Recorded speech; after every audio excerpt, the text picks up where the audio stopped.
Bienvenue dans Xcelerator. Xcelerator regroupe l'ensemble des solutions logicielles et services, ainsi que la plateforme de développement d'applications de Siemens Digital Industries Software. Xcelerator accélère la transformation digitale des entreprises. SolidEdge est une solution complète de conception mécanique 2D et 3D, proposant un large portfolio de solutions couvrant de nombreux besoins d'ingénierie. SolidEdge possède de nombreuses technologies permettant d'optimiser le temps de développement et d'améliorer la qualité de vos conceptions.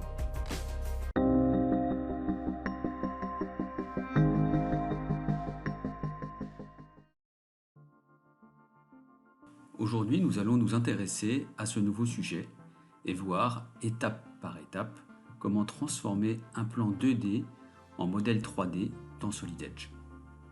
Pour cela, nous allons partir d'un plan 2D au format DWG, issu d'une solution 2D de type AutoCAD, puis nous allons procéder à la reconstruction en 3D de la géométrie dans SolidEdge, sans avoir besoin de dessiner quoi que ce soit. Pour illustrer cette capacité, j'ai choisi d'utiliser un plan d'usine. Ce type de plan est souvent disponible en format 2D et nécessite un long travail de reconstruction pour obtenir un modèle 3D. Cette maquette numérique 3D permettra ensuite de gérer les évolutions d'implantation de l'usine en 3D, d'optimiser les flux de production ou encore de réaliser une immersion à l'aide de la réalité virtuelle. Le modèle que vous voyez représente une usine intégralement conçue dans SolidEdge. Et pour arriver à ce résultat, nous sommes partis d'un simple plan 2D. Place maintenant à la démonstration.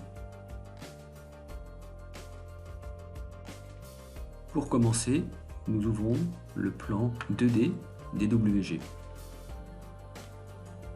Il est possible avant l'ouverture de choisir les options d'import, ainsi que d'avoir un aperçu de la géométrie sur les différents folios.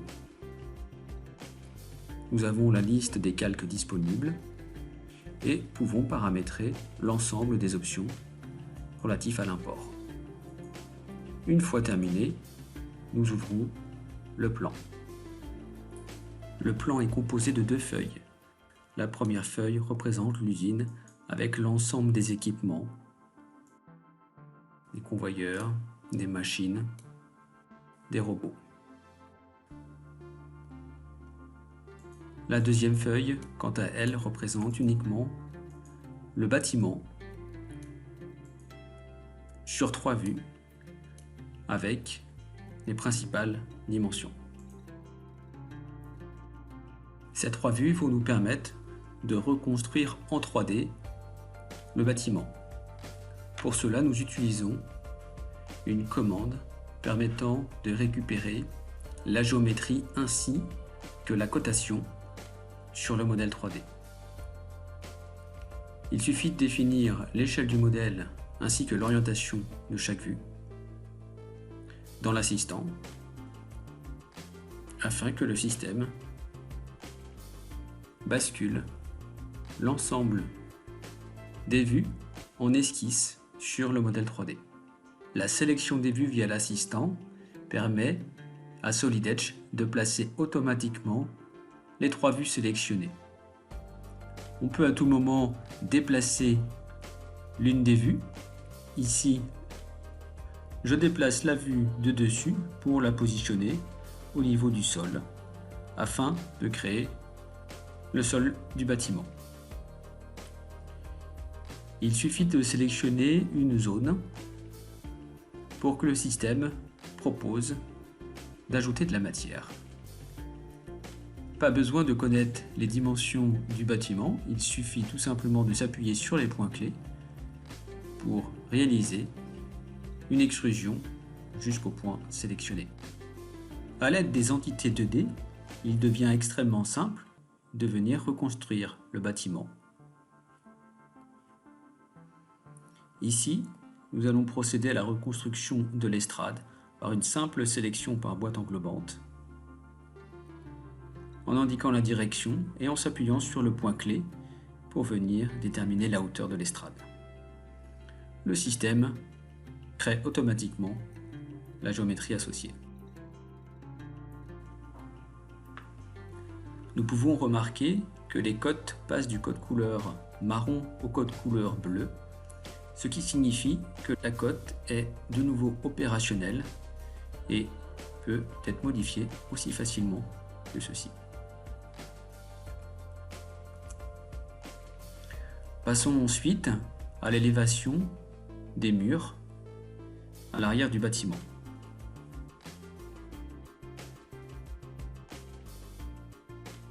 Une simple boîte englobante permet d'identifier la zone souhaitée.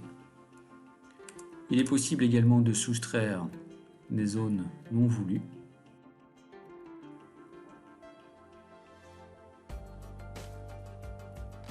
Et ensuite, grâce aux informations du plan 2D, nous allons pouvoir retrouver la hauteur du mur.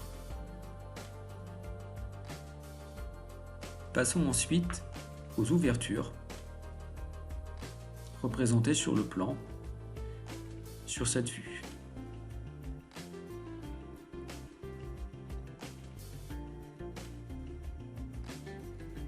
Une fois la zone sélectionnée, il suffit d'indiquer la direction et de choisir si l'on veut ajouter ou enlever de la matière.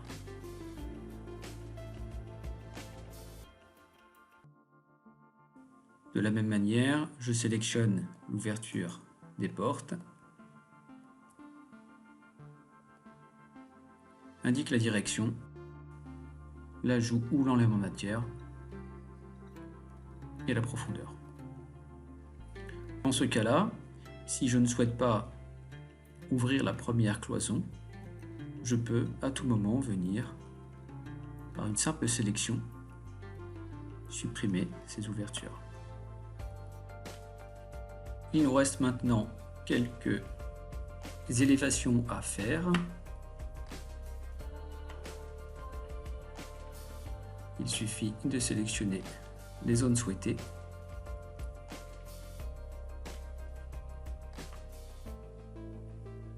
et d'indiquer la hauteur.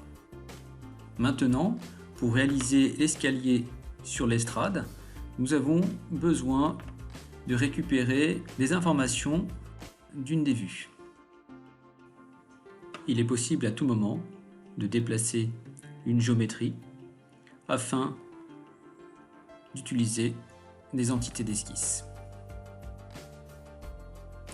Ici, je déplace la vue de face qui va me permettre de retrouver la région et de réaliser l'escalier sur la profondeur souhaitée. Passons maintenant à la structure du bâtiment. Pour cela, je vais de la même manière que précédemment déplacer mon esquisse en vue de face et m'appuyer sur une entité. Dans un premier temps, je vais réaliser la poutre supérieure par l'intermédiaire d'une commande d'ajout de matière. Cet ajout de matière est ouvert, donc le système me demande de sélectionner le côté où se trouve la matière. La profondeur est définie par l'extrémité du segment. Ensuite, il me reste à créer les IP par l'intermédiaire des sections que l'on voit au sol.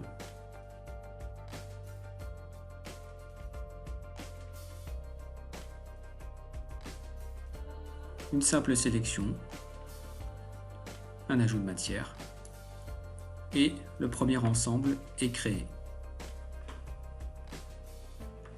À tout moment, il est possible d'apporter des modifications sur la géométrie. Ici, afin d'éviter toute modification de la structure, il est possible d'ajouter une relation afin que l'ensemble de ma sélection soit rigide. Nous voyons sur le plan 2D que différentes sections seront nécessaires il va donc falloir procéder à la copie de ces éléments. Nous aurions pu utiliser une commande de matrice, mais l'espacement n'est pas constant. Nous allons donc utiliser une simple copie des éléments en partant d'un point et en s'appuyant sur un point d'arrivée. Il suffit de répéter l'opération et l'ensemble des poutres sont positionnées. À tout moment, il est possible d'ajouter des cotes. Il suffit pour cela de prendre notre outil de cotation, d'ajouter une cote entre deux éléments et de choisir la valeur souhaitée.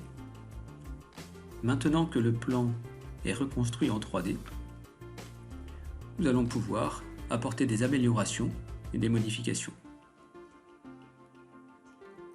À tout moment, si je veux modifier un élément, il suffit de soit sélectionner sur la face, de la déplacer, ou d'utiliser la cote qui apparaît automatiquement afin d'apporter une modification dans un sens ou dans l'autre, ou dans les deux. Ici, nous souhaitons modifier la position de l'estrade en le prolongeant, non pas par la cote, mais en s'appuyant sur un point d'arrivée. Il nous est également demandé d'ajouter un escalier.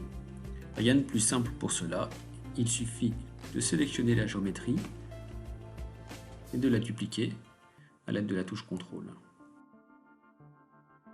Le nouvel escalier pourra avoir une largeur différente. Ici, nous souhaitons créer une pente en inclinant la face. Il est également possible d'utiliser les outils de dessin pour réaliser une seconde pente sur la géométrie. Une fois la géométrie tracée, il suffit de sélectionner la région et enlever la matière souhaitée. Il est également possible d'ajouter une matière à notre structure, d'améliorer l'affichage en utilisant de l'ombrage.